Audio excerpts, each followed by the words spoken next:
दारू बंद. त्यांना पहिल्यांदा आपण त्यांना समुपदेशन करतो की त्यांनी सगळे धंदे बंद ठेवले पाहिजेत. नाही धंदे बंद ठेवले तर त्याच्यानंतर आमच्या सगळ्या कारवाया होतील. पण तुमचं गाव दारूबंदी मुक्त करू.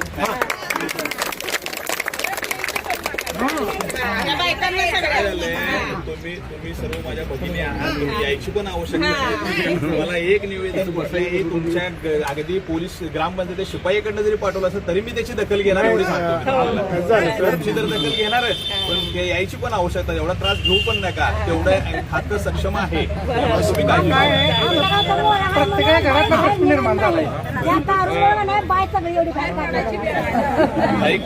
तुम्ही साहेब चक्कर झाली पाहिजे.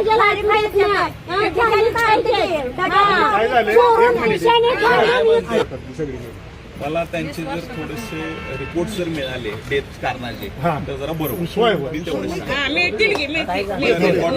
आपण रेकॉर्ड तयार करू. कारण का आपल्याकडे आपण जेवढं 65 अंतर्गत काम करतो तर त्याच्याकडे अजूनही प्रतिबंधात्मक आपल्याला कारवाई करण्यासाठी संधी असते आणि आपण ते कारवाई करू शकतो.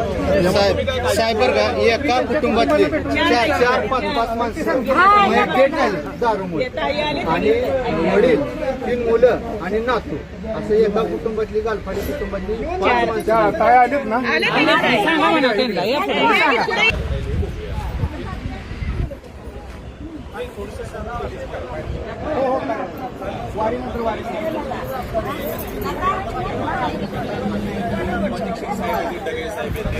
आम्ही सगळे येऊन सांगू कारण तेही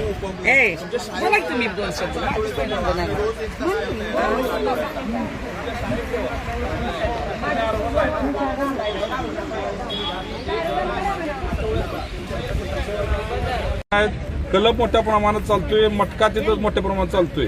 वारंवार आम्ही निवेदन देऊन सुद्धा कुठलीही कारवाई होत नाही. म्हणून आज आमच्या सरकुलीगावच्या सगळ्या माता भगिनी आहेत. सगळे आमचे सर्व सहकार्य या ठिकाणी निवेदन दिलेलं आहे. आम्ही त्यांना 3 ते 4 दिवसांची मुदत दिली आहे. जर 3-4 दिवसामध्ये आमच्या गावचे जे अवैध धंदे आहेत मग दारू असेल मटका असेल किंवा कलब असेल जर नाही बंद झाला तर आम्ही स्वतः या ठिकाणी कार्यालयाला येऊन कुलप लावल्याशिवाय राहणार नाही. या ठिकाणी असं त्या पद्धतीने आम्ही निवेदन दिलेलं आहे.